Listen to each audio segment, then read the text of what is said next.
Hello and welcome to this Constitution Unit seminar. I'm Alan Rennick, Deputy Director of the Constitution Unit. I'm your chair, and today we are talking about AI and democracy. Artificial intelligence, AI, is predicted to transform many aspects of our lives in the coming years. One of these is the functioning of the democratic system. AI could shift how election campaigns are conducted and how citizens receive and process information. It could also fundamentally alter patterns of power across society. So there are many important questions for us to explore today. What potential effects of AI on democracy should we be considering? To what degree are there opportunities as well as dangers? And what should public policymakers be doing in response? To explore these matters, we're joined today by a brilliant panel of speakers. Danielle Allen is James Bryant Conant University Professor at Harvard University, founder and chairperson of Partners in Democracy, and one of the world's leading thinkers on democracy and public policy. Helen Margetts is Professor of Society and the Internet at the Oxford Internet Institute at the University of Oxford, and she's Director of the Public Policy Programme at the Alan Turing Institute. In a previous life, Helen was also Director of the School of Public Policy here at UCL, so welcome back, Helen. Great to have you here again. And Kieran Martin is Professor of Practice in the Management of Public Organisations at the Blavatnik School of Government, University of Oxford. He was formerly Chief Executive of the UK Government's National Cybersecurity Centre, and before that he was Constitution Director in the UK Cabinet Office. So Danielle, Helen and Kieran, welcome to you all, and thank you so much for joining us this afternoon. Our plan today is that each of the speakers will make opening remarks, after which we'll have some discussion on the panel, and then we'll open the floor to your questions in the audience. Questions will be gathered today by David Graham, whom you also see on your screen. So if you have a question that you would like to put to the panel, please write it in the Q&A function. David will select a broad range of questions and read them out. And if you would like to ask your question anonymously, you can indicate that when you submit your question. Final note from me before I hand over to our first speaker. The whole session, including the Q&A, is being recorded and will be posted online on the Constitution Unit website, our YouTube channel, and our podcast feed after the event. So you might just want to take that into account when deciding whether to post your question anonymously. But that's enough introduction from me. I will hand straight over to Danielle to kick things off. Danielle, welcome. Thank you so much, Alan, and it's really great to be here with Helen and Kieran as well. I'm looking forward to the conversation. We have, I think, a big complex topic to tackle, the impacts of AI on democracy. It's hard to believe that it's only been 2 years since the release of ChatGPT. It really is a transformative technology, and we're already feeling its impacts in numerous ways.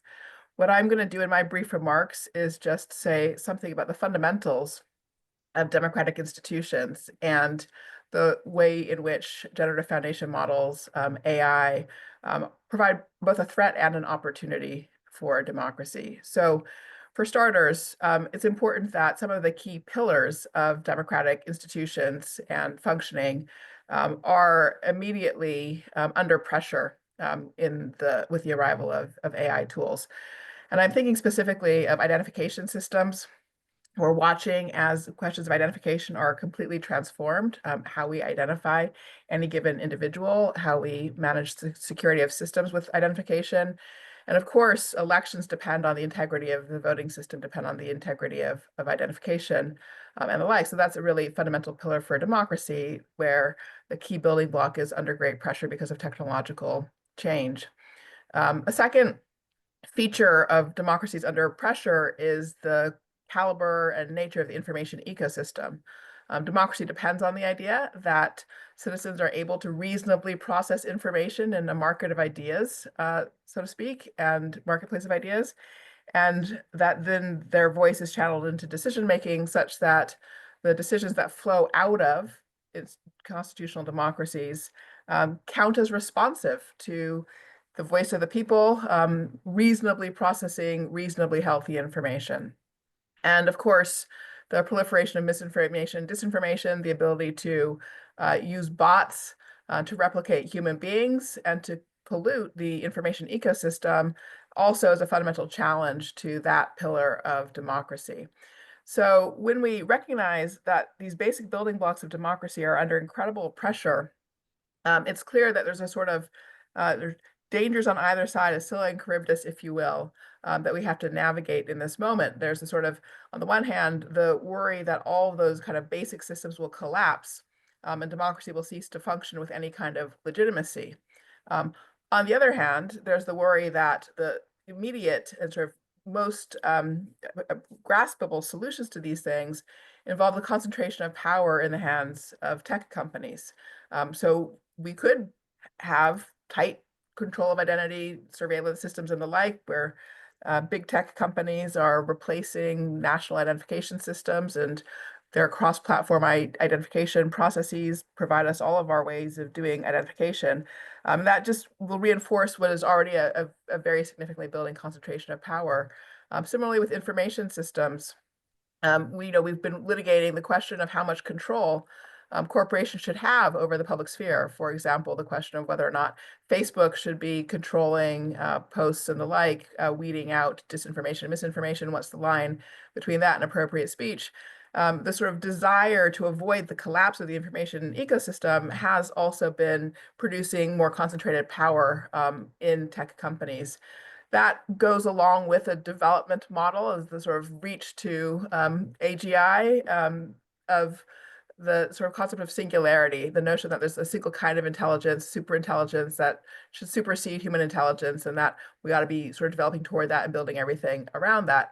That developmental model sort of contradicts another kind of core, in this case, normative pillar of democracy, the idea that human beings we are pluralistic in our societies, and our pluralism is actually a source of richness and potential for the innovation, creativity, dynamism of democratic societies. So this is a sort of the danger that you have on the one hand, the danger of chaos, the danger of collapse of systems. On the other hand, a sort of drive to concentration of power and the sort of singularity as the model for what human intelligence and human decision-making should be like.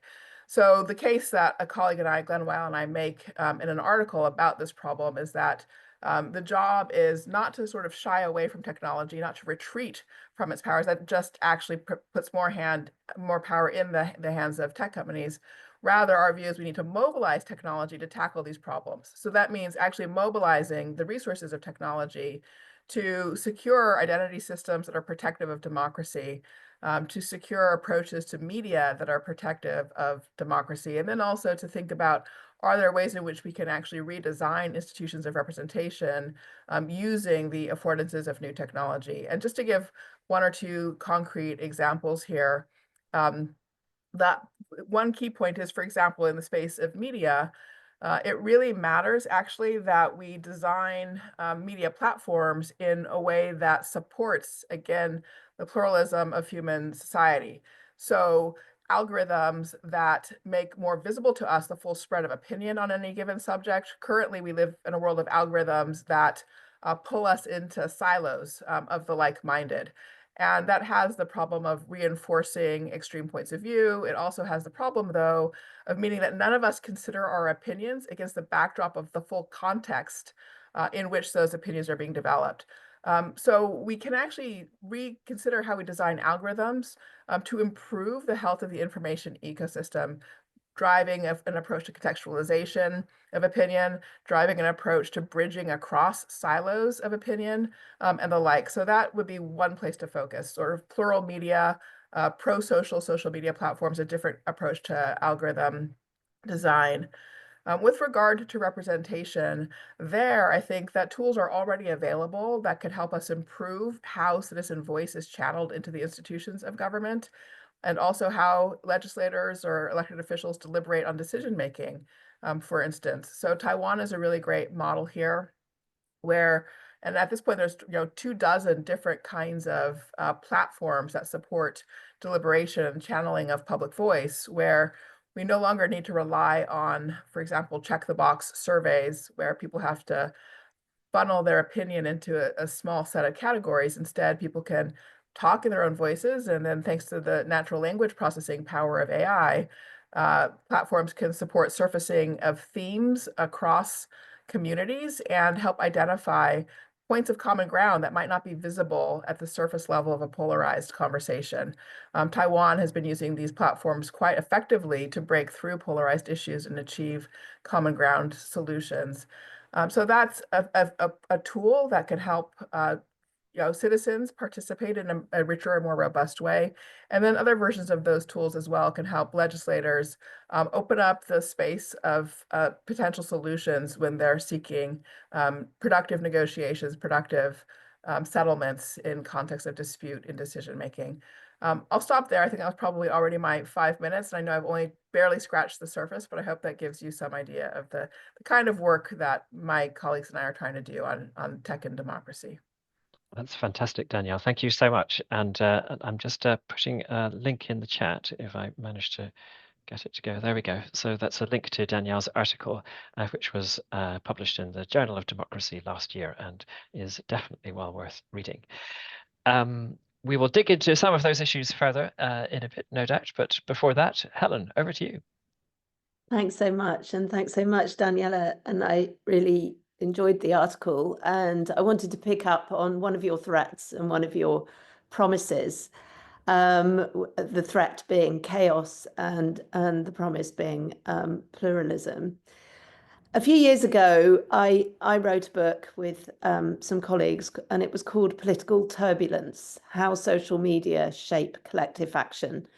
So it was a book in the kind of pre-AI, or at least pre-LLM age, about the online world and how social media and other digital platforms shape collective action, which is, after all, a critical element of democracy. It was quite a positive book, and I am still positive about many elements of the digital world. So I'm not making excuses for that, but it was a time kind of following on from the Arab Spring and an apparent sort of upswell in collective action and mobilization and interest group activity more generally. We looked at the dynamics of online collective action and mobilization at that time, and our argument was based upon the idea of sort of tiny acts of political participation that social media platforms allow. They allow people to do sort of little bits of political participation, which you didn't used to be able to do in the past. It was much more lumpy. You expected to go to meetings or tramp the streets. And we argued that these tiny acts could scale up to something really important, like, a large-scale mobilization, even a revolution, and that we should take them seriously. And in that sense, they opened up the possibilities to fight injustice with somebody with no more resources than a mobile phone. That book was called Political Turbulence, as I said, but actually we wanted to call it Chaotic Pluralism, which is mainly why I thought to mention it now. The trouble was the publisher, which was Princeton University Press, said they didn't like the word chaos and they didn't like the word pluralism. So they were very much against that title, and they brought us another title. But that is what we wanted to call it. And in our view, that was what it was about, because we felt that the political system we were uncovering here was like the vision of the early pluralists, people like Robert Dahl and Charles Lindblom.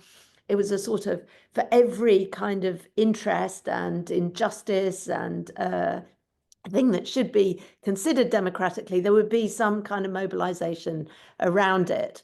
So we felt that it was very in tune with that early vision, and that was something to be celebrated. But also, it was far more disordered and chaotic than anything that the early pluralists had envisaged. Totally, very far from the rather ordered vision. If you go back and look at those early pluralists, it's all very organized, and we felt that this wasn't. But I wanted to point to that kind of vision for what the online world could look like, because what AI does is it turbocharges things that were already there in our digital world. It turbocharges chaos and it turbocharges pluralism, or at least it has the potential, as Danielle has just alluded to, it has the potential to turbocharge that pluralism. And I wanted to sort of remind us of that, because I think it's always very easy to be very pessimistic about the future when it comes to AI and democracy. I want to point to a quote actually from Eric Schmidt, then the CEO of Google, to just show I wasn't alone in this kind of positive image, which is really a pluralist image. He said in 2012 in a speech in Hanover, he said, "I've always believed that the web is more than a network of machines. It's a network of minds that is evolving into a global conscience. The web unites us all in sentiment and action." That seems kind of a long way away now, but you know, the hope will be there. And he had some other quotes about propaganda and how digital mobilization would work against autocratic regimes and propaganda, also perhaps seeming far away. But that possibility of technology, and particularly AI, to kind of turbocharge that pluralist vision is something I feel like we should remember, as Danielle has just reminded us. Going back to the chaos, I think one of the dangers, you talked about identity and how government can retain the ability to correctly identify citizens. I wanted just to talk about that sort of government-citizen relationship a little bit the other way around for a moment by invoking the concept of nodality. Nodality was a concept devised by my wonderful PhD supervisor, who very sadly died at the beginning of this year. And he wrote about it in a book called a book called The Tools of Government, where he talked about nodality as the capacity of a government to kind of collect information from citizens, but also to provide, to disseminate information to citizens, a crucial part of democracy. And at the time when he first wrote about this, we wrote about it together later on, but when he first wrote about it, he talked almost as if the capacity to exchange information was something that government possessed by virtue of being government, a sort of monopoly on nodality, a monopoly on the ability to get citizens to listen and to listen to citizens, like a sort of watchtower in society's information networks. And in the AI-powered age, already in the social media age, but far more in the AI-powered age, that monopoly just isn't there. You know, government faces far more competition to get the attention of citizens. And at the same time as all kinds of good things that may arise from citizens' use of large language models, after all, the first AI that citizens can interact with directly, there's all kinds of positive things. If you have some kind of citizens' advice problem where you would traditionally have gone to a citizens' advice bureau and sat on the phone for ages, you can now ask a large language model and it will tell you what your rights are. It will tell you what you should do about it, say if something's gone wrong in your dealings with government. And it might even, and it will probably write you a letter, maybe to a lawyer. It will write you a letter to the body or the government department that's caused the problem. It will really help you to engage and to exchange information. The trouble is, it may do that entirely by itself without actually putting you in touch with the state at all. And I think that is something the policymakers need to think about into the future. How will they retain their nodality, or will citizens start ignoring the state? In fact, all that time ago, Eric Schmidt did point to this. I mean, he saw it as a positive thing, but I'm asking us to think about it. He was saying that part of communication technology, that the phones, for example, would be bypassing the governmental mechanisms. Technology like water will always be able to find a way through. And I think, you know, we forget about the role of the state in a democracy at our peril. And that will be something to worry about going forward. And just to end is the point also about information versus misinformation, because government doesn't just face competition to disseminate information. There are dangers that in a world sort of full of misinformation, but particularly full of hype about misinformation, it becomes very difficult for citizens to know what to believe or what to trust. And the concept of public information may become very murky indeed. Thank you.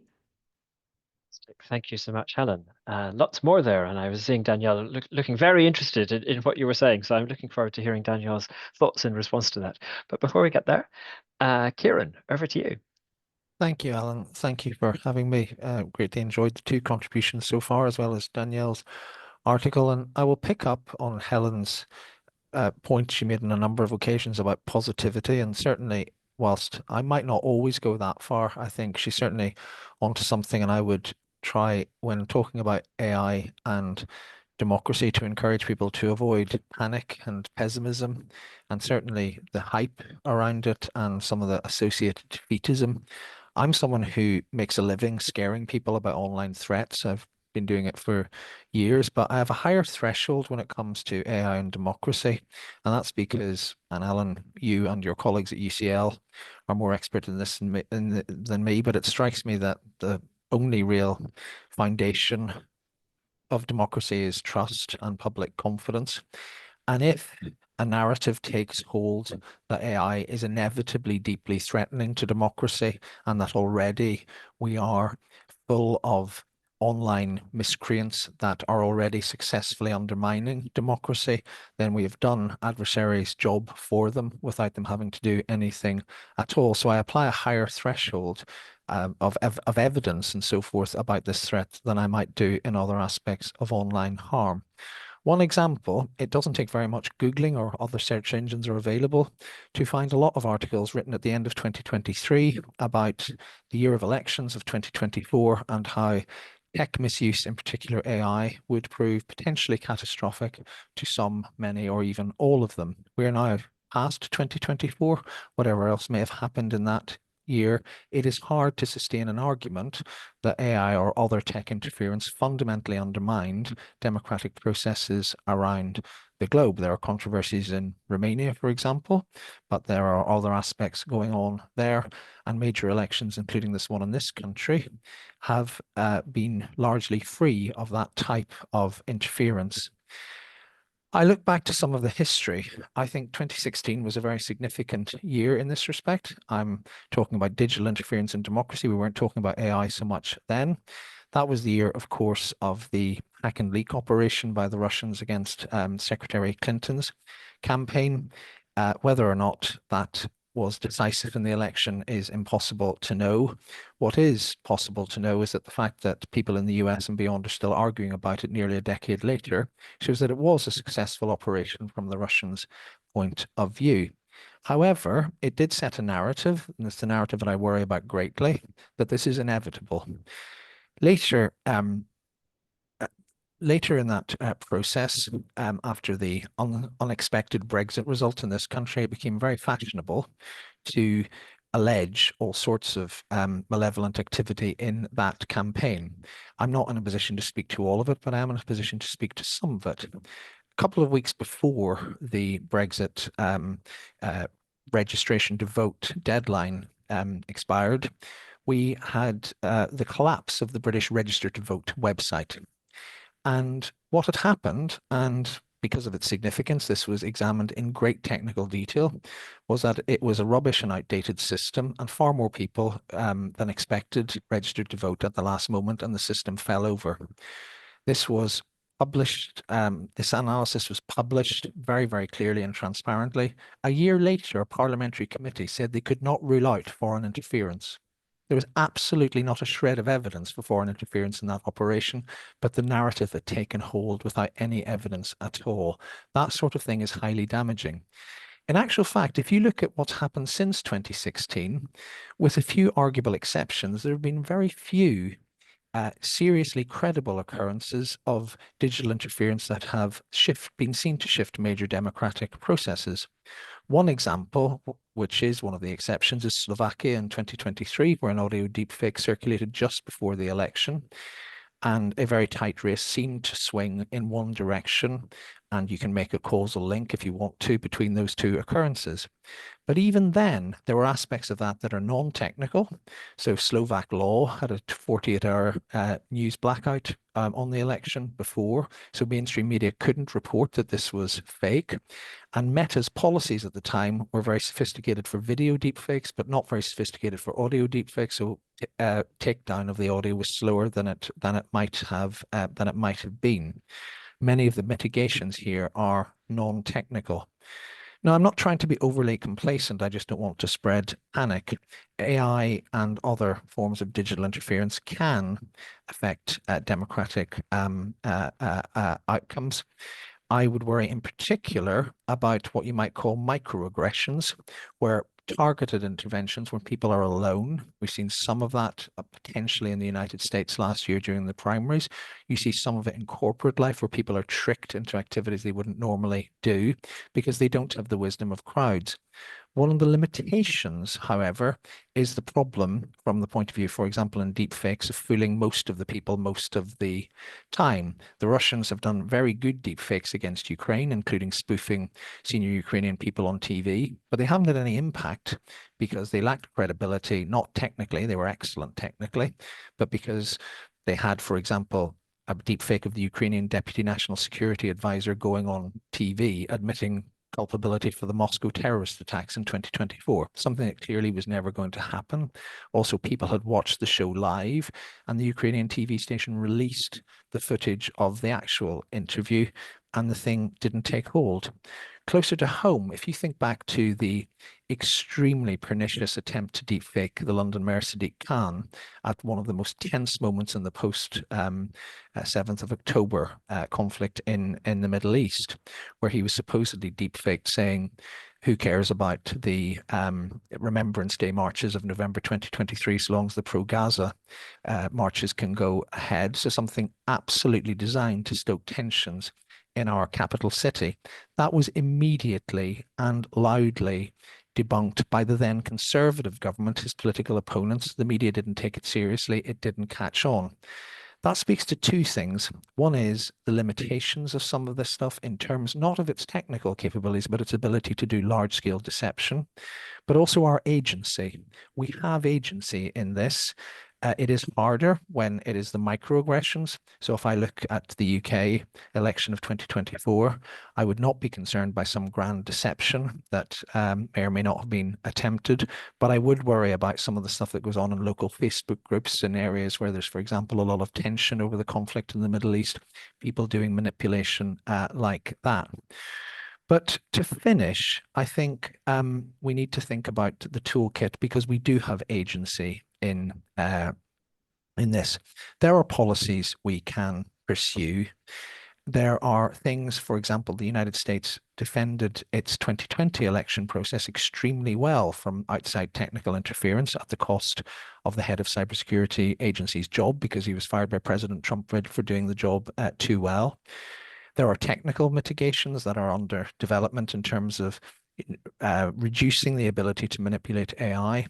But fundamentally, it's about our attitude. It's about our willingness. It's about our social capital, our willingness to see these as attempts and attacks on democracy, not as things to be exploited for party political advantage. And I think the response to the attempt to deepfake the mayor is a good example of that. There are, however, risks. Danielle spoke to one very powerfully about the concentration of some of the tools in the major tech platforms. I recall when I was in government having essentially to ask Meta, etc., very nicely to cooperate in reducing threats to UK democracy. And obviously the atmosphere around those requests, and request is an awkward word for a major government in this context. The context for those requests has changed. The absence of any guardrails, the degradation of some state capabilities. So, for example, the Trump administration's decision to stop the cybersecurity agency from dealing with this sort of thing. These are all worrying, but those are matters of choice. It doesn't have to be like this. So I would end where I started.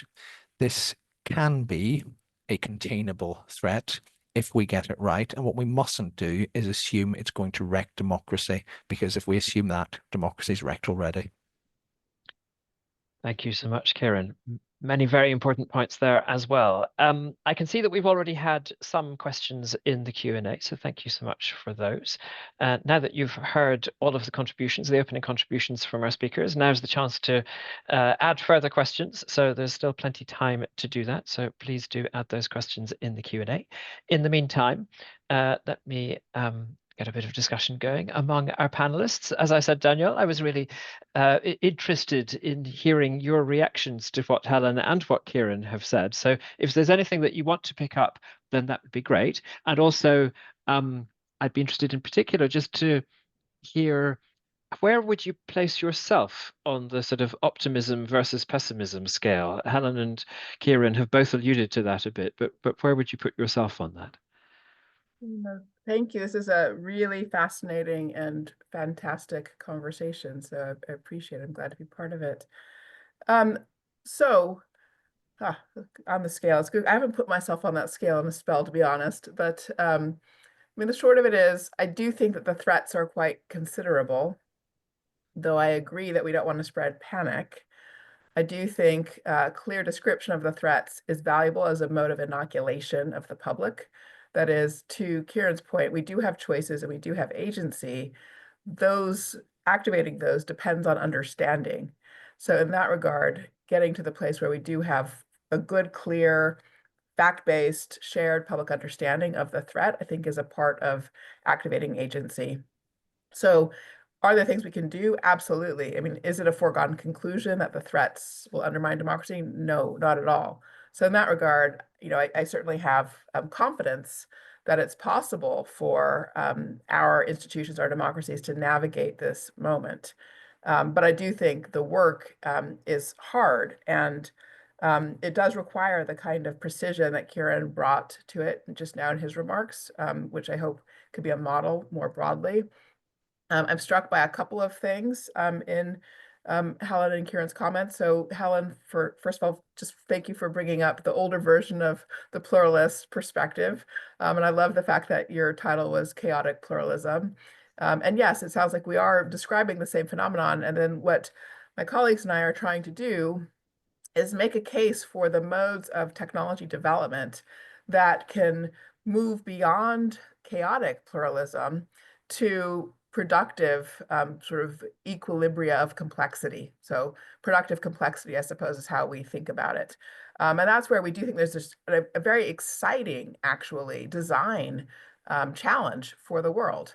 That complexity is incredibly valuable. We can support it. We can support activating pluralism for all those social goods that I named: creativity, community, innovation, dynamism, and so forth. And so our worry is that sort of tech firms are missing that opportunity actually in pursuing the singularity model. So that's a kind of point about design and how we hope technologists will engage in this space.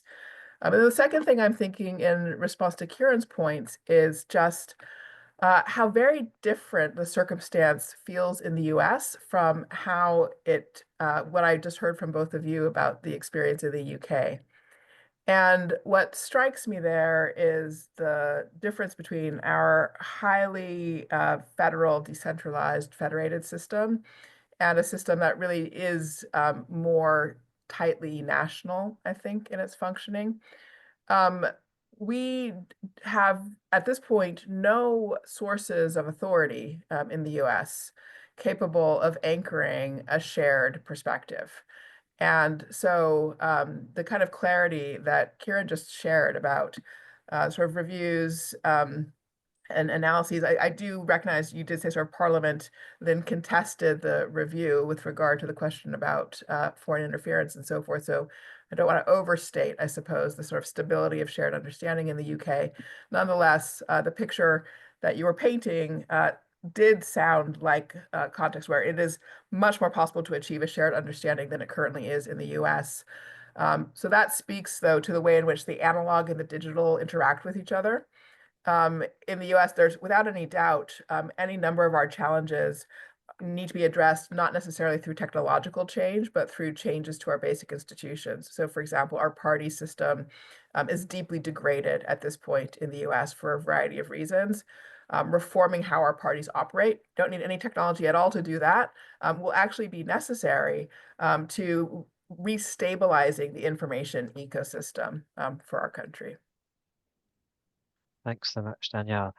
Helen, again, feel free to pick up on anything that Danielle has said there. I'd also be interested in your reactions to what Kieran was saying. I guess when I was listening to Kieran, I was slightly wondering, can we be confident just because there haven't been too many bad things so far that really bad things aren't coming further down the line?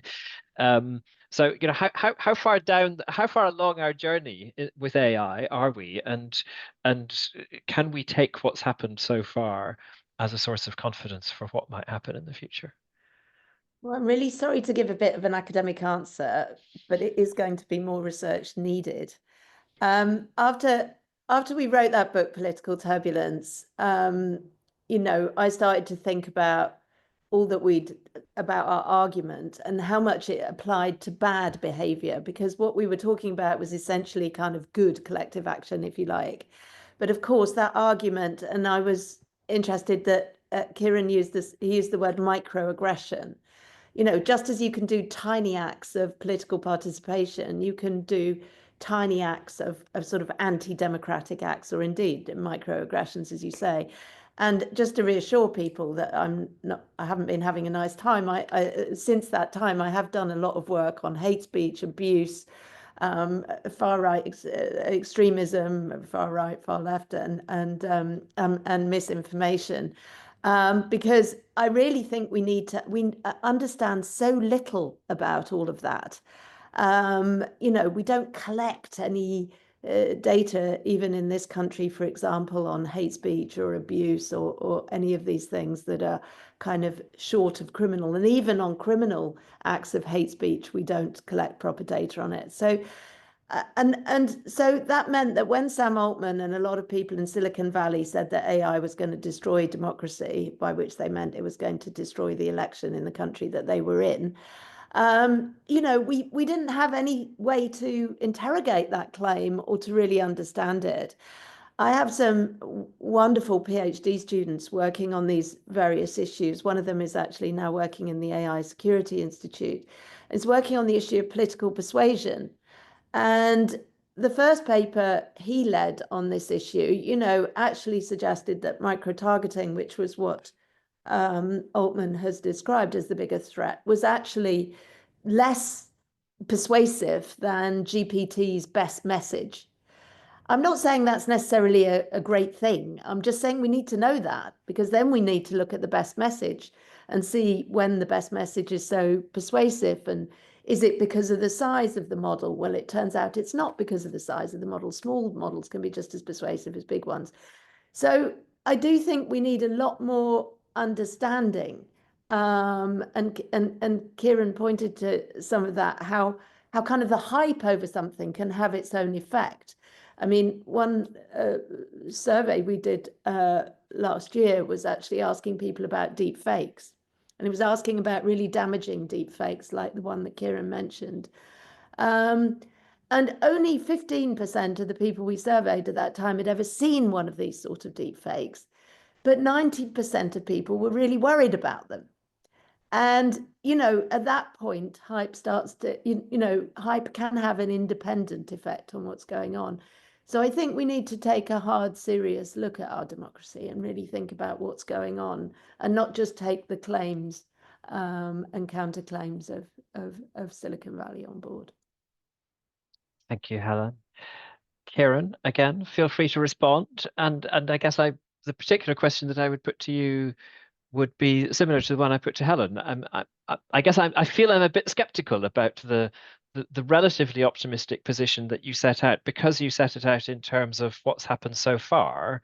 And it just kind of feels to me as a layperson in this debate that potentially there are many further developments still to come, both in the technology, but also just in how malicious actors learn to use the technology. And therefore, we can't necessarily build confidence on the fact that there haven't been too many bad things taking place so far. Well, I'm conscious of the classic bit of investment advice, Alan, that past performance is not necessarily a guide to the future, but in some respects, it's what we've got. And history is a guide to the need for calm assessment of evidence to date and realistic scenarios in the future. So I do endorse what Helen has said about the classic academic phrase of more research is needed, precisely because the details do matter. My specialism isn't AI, it's cybersecurity. And if you look at the history of that, we were right in the middle of this discussion in the late 90s and first decade of this century.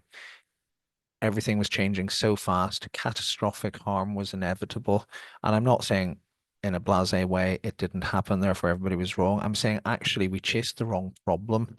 There was a lot of hype around catastrophic threats. Cyber Pearl Harbors, cyber 9/11s were real phrases used by extremely senior and serious people all over the world. And what it missed was fundamental, pernicious, chronic flaws in the system that we didn't pay attention to.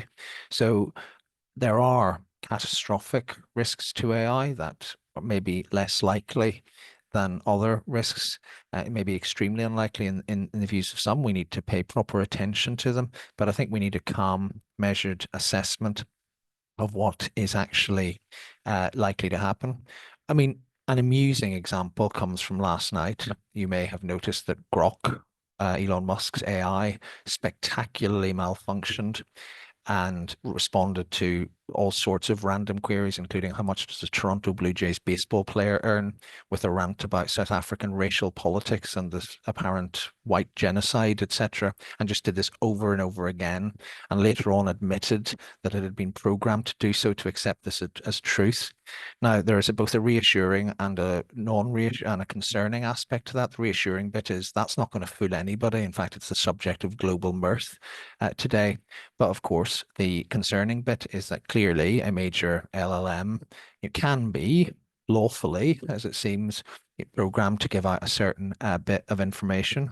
But there are other points that are to do with non-AI issues, which I would be concerned about in democracy. And Danielle has alluded to this already about platform concentration.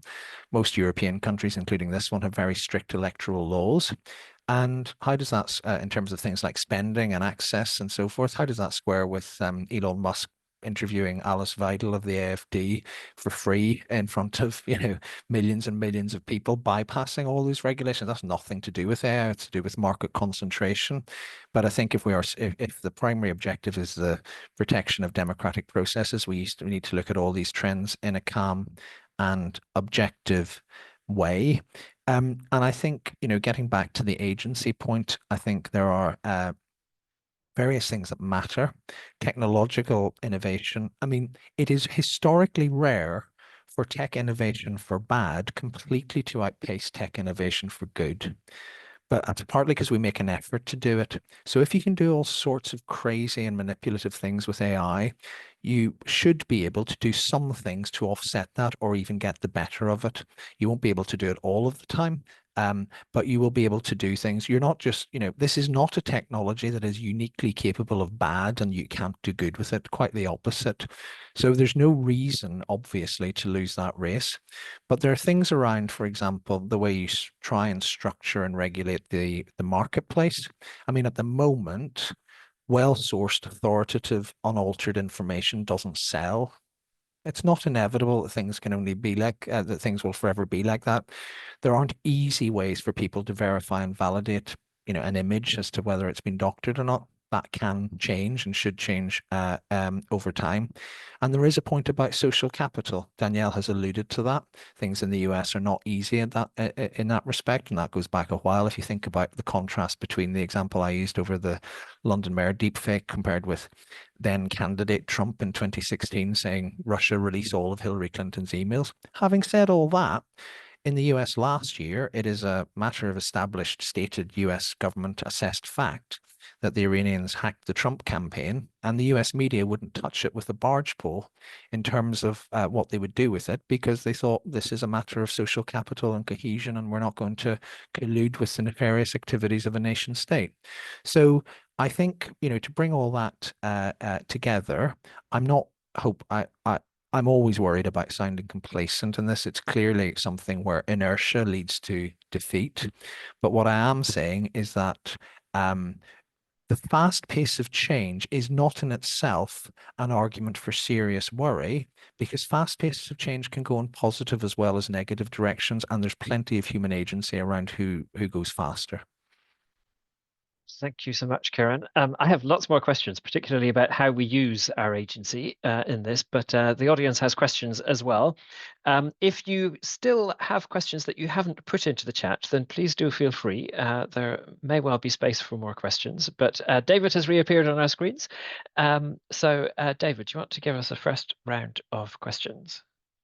Yeah, thanks very much. I've grouped the first round of questions into policy solutions. So the first comes from Stephen Daly at King's College London, and they ask, quite a lot of this discussion has revolved around the risks to democracy, but Helen and Danielle did touch upon the capabilities of AI to enhance democracy. I was wondering if the panel might comment on AI's democracy enhancing capabilities in a bit more detail. The second question comes from Andrew McAwer, who works in the UK Parliament, and this question is addressed to Danielle. They ask, Danielle, you finished by saying NLP can help legislators to resolve disagreements, but how might they do this? And then the final question comes from Tom Lewis-White from the Welsh Parliament, and they ask, there's been a lot of discussion about AI as a tool to undermine the fundamental pillars of democracy or not, which is fascinating. I'm also interested in the impact of AI on the machinery of democracy too, particularly on the civil service and the work of parliaments.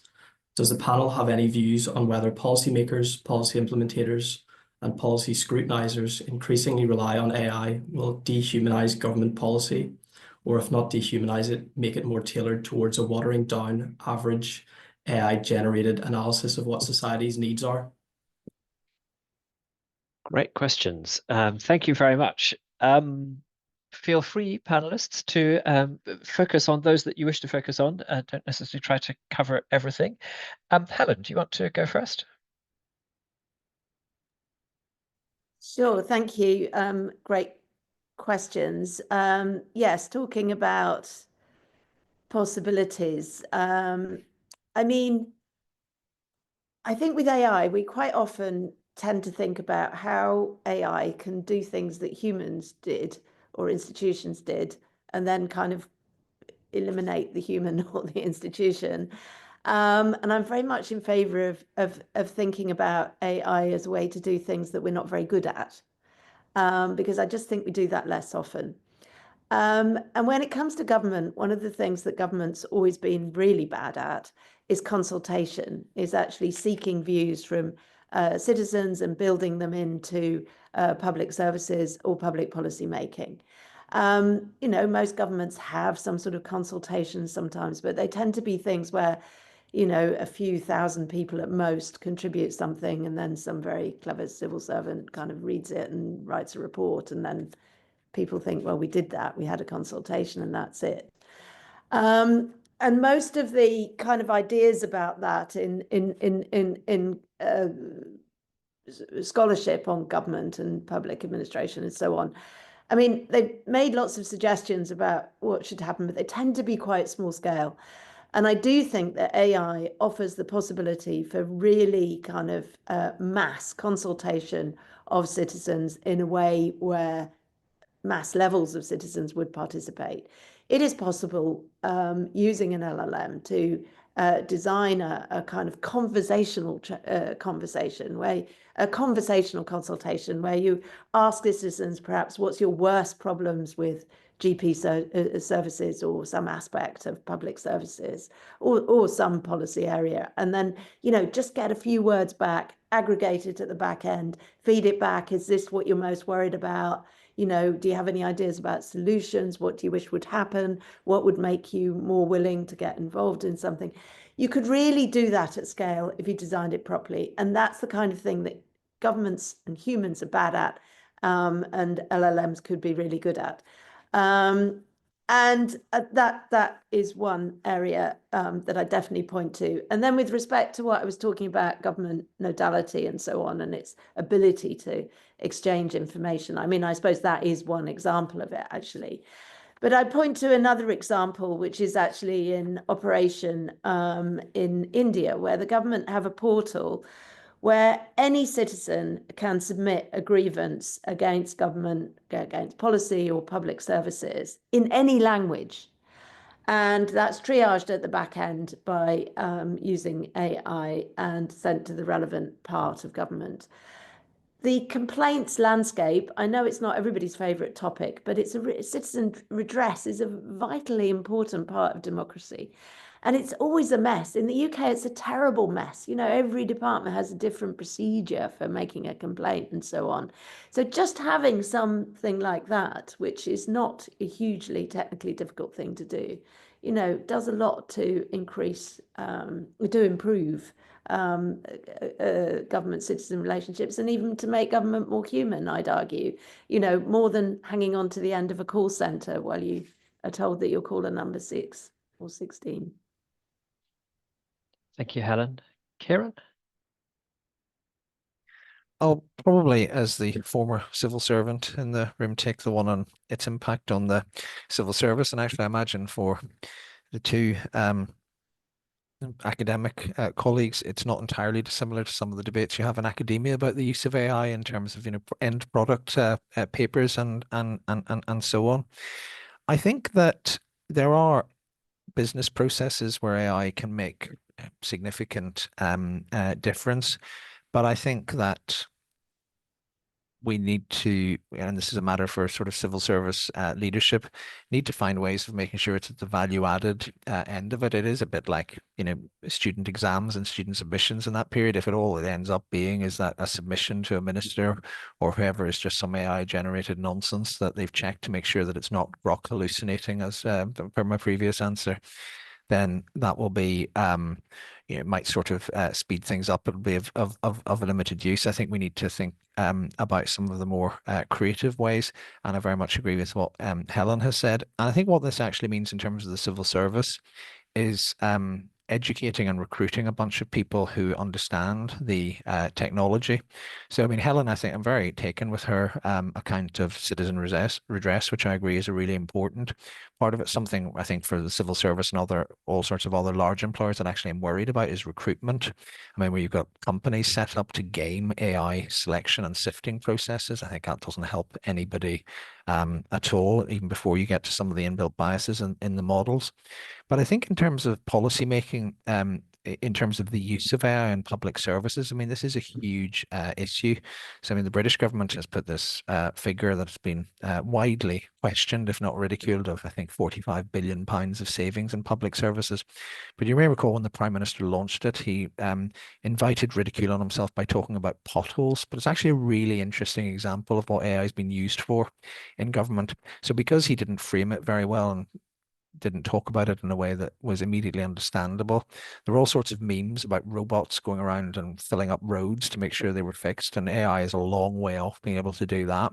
What's actually happening is that instead of people driving around in cars and stopping every few hundred yards and taking pictures, they're going around with cameras analyzed by AI in real time, where they can do two things. One is they can do it a lot quicker, and secondly, they can do preventative road repair. So they can look, AI can analyze and can see from the camera a little crack that's going to become a big hole, and they can fix it in a preventative way. It's really boring, completely on it, but it's actually quite an intelligent and useful use of AI. But you only get stuff like that, and you only communicate it in a way that commands public confidence. You only get realistic costings about what it's going to save if you've got people who understand the technology in the civil service. And historically, we've not been very good at this in this and most other countries. So that's one of the challenges for AI in the civil service. Thank you, Kieran. And Danielle. So to build on both of those comments, I think there are a couple of framing ideas that are useful for thinking about what the concrete potentialities are. There's a sort of back and forth between whether or not we are designing for a world in which humans are in the loop, but AI is doing everything, or the better world, in my view, where AI is in the loop and humans continue to maintain control and steering capacity. And when people make concrete institutional choices, they're often implicitly either choosing the people in the loop, but AI is in charge, or AI in a loop, but people are in charge model. And so for starters, it's really important that people become more self-aware in various moments of choice making, which kind of model they're using, and opt for the AI in the loop as assistive technologies for people. So Kieran's example of the improved information intake for road review is great, right? Humans are in control in terms of the prioritization around road repair and the like, but you could really increase the informational capacity of the enterprise with assistive technologies. And if you understand that relationship, then that actually helps also clarify the use of AI for improving democracy itself more generally. You think back to the 18th century and the development of the kind of basic mechanisms of democracy. The vote, people had to figure out how to organize people into jurisdictions. That was very complicated. In Britain, you had the whole rotten boroughs problem and et cetera. It took a long time before there was a sense that you could actually even just organize the populace in such a fashion as to actually have universal suffrage votes coming from everywhere as a way of channeling opinion and information from the people into central decision-making mechanisms. And then relatedly, in Parliament, in our country, we use Robert's rules for parliamentary procedure. I don't know if Robert's, precisely what sort of rules of order you use, but all those rules of order are actually algorithms to structure decision-making. And to ensure that, for example, you have a sort of reasonable spread of opinion that's being surfaced for the debate, that if there's a sort of back and forth, it's structured in a way that produces productive points of contrast to support decision making and so forth. These techniques are all, very 18th century at the end of the day. And so precisely what algorithms can do actually is, as Helen said, social listening with large language models really improve our ability to do the work of discovery, to bring intelligence from what people are experiencing into central decision-making bodies. And then similarly, there's an organization called PopVox, which works with legislators to think about where they can introduce new tools to support improved deliberative processes. Sometimes that even is about a different kind of voting mechanism. There's a mode of voting called quadratic voting, where you get a certain number of points, and you can put all of your points on one issue if your preference for it is very intense, or you can spread your points out across a number of different issues. And there's a kind of trade-off number of points that you require to vote more times for one thing. It's kind of exponential. And that actually improves how we can balance intensity of preference and understanding that versus sort of the range of things people care about. So the point is simply that there's a real opportunity for improving the design of the mechanisms we use for discovery, the mechanisms that we use for sorting preferences, understanding intensity, and the actual landscape of choice that we have in front of us. What's important is that all of these things be embedded in processes that humans steer. And then that's what will be necessary at the end of the day to preserve democratic forms of government. So there's immense potential here for us to do the work of democracy better, particularly if we understand that democracies are fundamentally learning organizations, learning organisms, and they get their stability, their durability, their persistence precisely because they're able to develop a tight loop between learning from society and decision making. So both of the examples that Helen and Kieran gave are the kind of concrete examples of what that theoretical point is driving at. Thank you. And can I ask for your thoughts, Danielle, on the dehumanization concern that was raised by the last of those questions there? And I mean, Helen gave us a really persuasive account of how actually AI can help to humanize and can help make the system, given how dehumanized the system already is, it can help give it a more human face in some ways. But I was speaking with another of our colleagues here in UCL, Melanie Smallman, who's professor in our Department of Science and Technology Studies, who's a sociologist of technology, really, who's much less optimistic than I think the three of you are on these matters. And her core concern, I think, I don't want to put words in her mouth, but I think would be that that we have a crisis in our societies, which is partly reflected in democracy, arising from a lack of just human contact and the fact that so much of our interaction now is done online, and we don't engage with each other as fully rounded human beings in the way that we might have done in the past. And that AI is just pushing us ever further in that direction. So, trying to find solutions in the AI world to the problems that you've identified is actually, in her view, I think, making things worse rather than actually tackling the underlying concern that we just need to speak with each other and eat with each other and break bread with each other in a way that increasingly we don't do. Danielle, what would be your thoughts on that? I agree with the worry and concern about dehumanization for sure. I've started telling people, hold up your phone, think of your phone as a pack of cigarettes. And, I'm on 4 packs a day here, and the equivalent to the sort of cancer that I would get if I were on 4 packs a day is that degradation of our social connections, it's mental health harms, it's social isolation, and the like. And so in that regard, I do expect that 30 years from now, we will understand our kind of connections to our devices similarly to the way in which we now understand our connections to cigarettes as they were in the 1960s. That is to say, cigarettes were ubiquitous in the 60s. They're not now. Phones are ubiquitous now. I don't think they will be in 30 years, precisely because of those issues of humanization.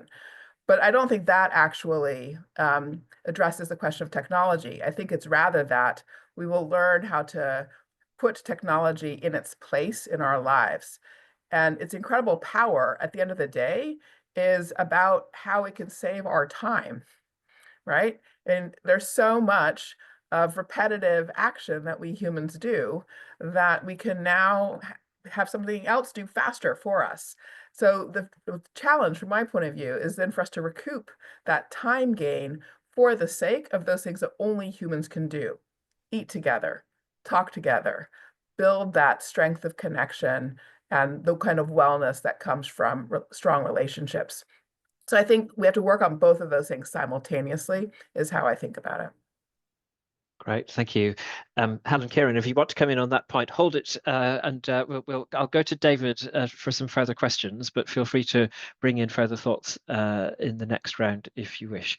But we should have time before we finish for one more round of questions. So David, go for it. Yeah, so there's quite a lot of questions around social media and disinformation. The first comes from Christian Baluda, and they ask, do you believe AI-driven algorithms may foster the promotion of blatant disinformation on social media? This would benefit populism and extremism ideologies, which enjoy the greatest success when the electorate becomes less responsive to factual information and more easily swayed by superficial sentences. Is this not something that more moderate parties in democracies should be concerned about? Would they not be forced to adopt the same rhetoric in order to recapture the lost electorate? And then a similar question from Alex Cooper. They ask, is the AI attached to social media platforms such as Grok on X neutral? Is there any evidence or possibility that it could be programmed to sway opinion to further the political goals of the tech platform owners? And a final question from Paul Thistlewaite. And they ask, in a workshop I ran on tackling disinformation, the most popular participant statement by the end was to create an AI LLM, which was owned by the people, for the people, and trained only on independently approved and trusted sources. Is this desirable and achievable? Fantastic. I particularly like that last one. I'm really interested in hearing your thoughts on that. Kieran, do you want to go first in this round? Yeah. And do try to keep things fairly short, all of you, and then we might get the chance for a final question at the end. Okay. I'll try to be brief, but to bring it together. I think there's an underlying tone of concern, which I think is justified about the role of tech in our society. So Danielle brought out brilliantly with the cigarette analogy, and it's implicit in the bunch of questions we've just had. What I would say is that there is a tendency, and I find it a little bit triggering, there's a tendency to blame tech for all of it. So I think in this country, for example, we are moving from a high trust, a high social capital model to a lower one. And a lot of people blame tech, even when it's nothing to do with tech. A tragic example, the murder of Sir David Amess MP leads to demands for action about abuse of politicians on social media. There is lots of abuse of politicians on social media. There's absolutely not a shred of evidence that any of it had anything to do with that horrific murder. We talk about disaffection, particularly of the young, and it's easy to say it's because they're all hooked on their phones, etc. Well, you know, if you want to do something about access to housing, maybe that might have an impact as well. You look at polarization in the United States, and Danielle will correct me if I've got this wrong. Clearly, social media plays a part, but the gerrymandering of electoral districts, which pivots the political system to the extremes on both sides, you know, so it's very easy to just blame the tech. Particularly, sorry, Danielle, because people over in places like this can say it's just these big bad American tech moguls for a whole bunch of problems in our society, many of which are economic and social. I'm not denigrating the problems of tech. I think the cigarettes analogy is great. I'm cautious about the application of that, for example, to children, because there's evidence in places like India and so forth during the pandemic when you do some of this stuff and you restrict access to children to tech, you widen educational inequalities. There's plenty of benefits. There are plenty of highly negative parts to the experience of young people with tech, but there have been plenty of significant benefits as well. So it's complicated, and major social tensions in our societies cannot be explained by tech alone, and we shouldn't take comfort in the fact that they could be. On social media in particular, I mean, the LLM's point, and can they be programmed? Well, I mean, I gave the Grok example, which is a blatant attempt to do just that. But there are some checks. I mean, in this case, it went spectacularly wrong. But you know, the more people contest this in incredible ways is important. But maybe ultimately there will be sort of regulatory obligations. We'll have to sort of test that carefully. And I would be a little bit wary of the last suggestion, though, about things like, you know, independently sourced, you know, LLMs and so forth. I mean, you know, in the pre-AI age, something like Wikipedia has got a reasonably sort of trusted, although not universally, sort of trusted brand in this type of thing. But ultimately, where this concept and similar concepts struggle is eventually you have to appoint an arbiter of truth. And to which arm of the state or which voluntary society are you going to assign this role that will command trust? Is there an independent body of people who chooses them and so forth? You end up in some quite tricky territory. So there's no panacea, but nor is tech responsible for all of society's ills. Thank you, Kieran. Danielle? I'll just respond to one small thing. Using the Grok example, I don't know, I haven't tracked the coverage of the Grok issue with the narrative about South Africa as of yet. So I don't know whether or not the coverage includes reference to, in the past week, one of President Trump's executive orders was to provide refugee status in the US to Afrikaners. Precisely based on this claim about white genocide. And this is occurring in a context where his administration has otherwise removed refugee status from everybody else, Venezuelans, Haitians, Afghani refugees. And so it's quite extraordinary, actually. And in that regard, we can laugh at what's happening with Grok, but at the end of the day, we shouldn't laugh at it, because the sort of close proximity of Elon Musk to the US government, combined with his control of X and his control of other technologies, is the best indicator of the problem of concentrated power that we have. And also, I think, a meaningful indicator of how close we are really to a very dangerous place where power is in the hands of tech companies over some of the kind of fundamentals of our information ecosystem, undermining our capacity for democracy. So I'm hearing Kieran's words against not sort of, stirring up panic, but I do think actually we have a very, very serious challenge in the close proximity of Elon Musk and the Trump administration. Thank you. Helen? Well, yeah, I mean, some of the things that people are referring to is, do AI algorithms drive pernicious misinformation? Well, you know, when it comes to Grok and Elon Musk or various things that have been happening to the US, or indeed the Romanian elections that Kieran mentioned, you know, there are specific actors driving the algorithms rather than the other way round. So I am in the sort of let's not always blame the tech category. We do have to think about the actual actors who are perpetrating these harms, and how much power they have and our inability to control what they're doing. And those are the things we need to worry about. Of course, the technology can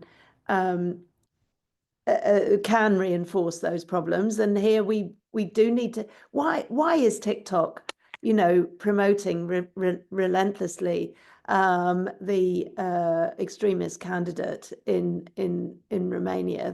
That is something of real concern. And you don't need really sophisticated AI to do that either. At the moment, one of the things he's circulating is a faked up copy of his baccalaureate, which is clearly fake. It's not a good AI. You could do a good one with AI, but it isn't good. But at the same time, people seem to believe it, even though they know it's wrong. So there's definitely things going on there that we need to worry about and that we need to control.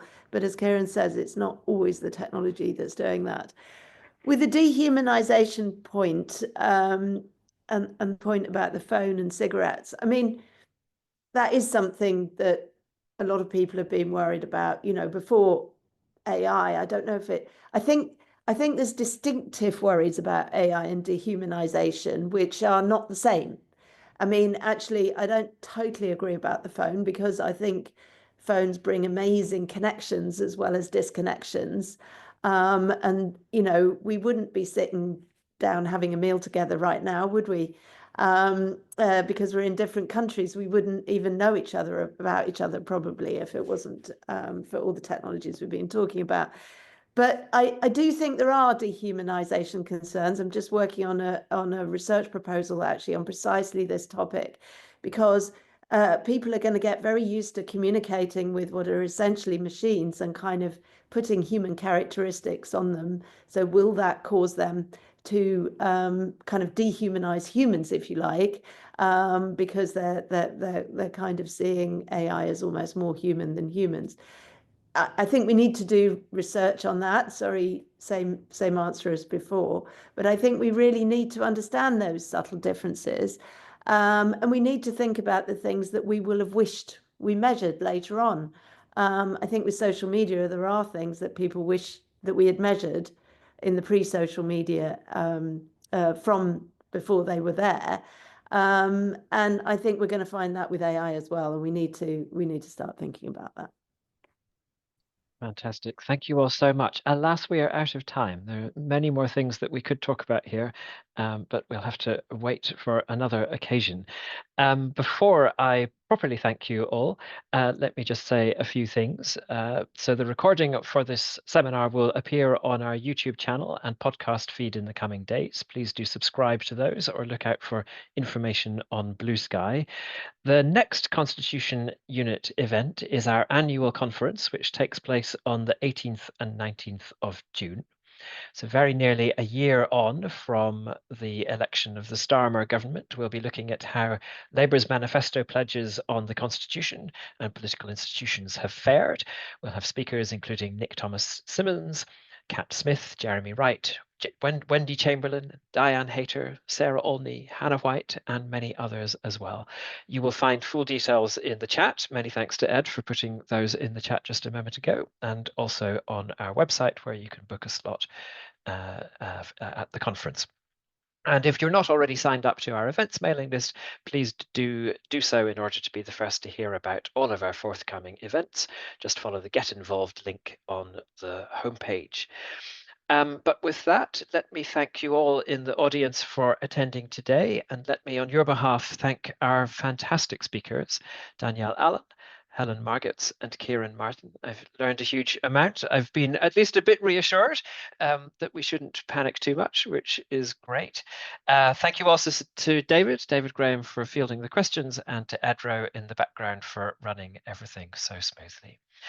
good afternoon to you all, and we look forward very much to seeing you again.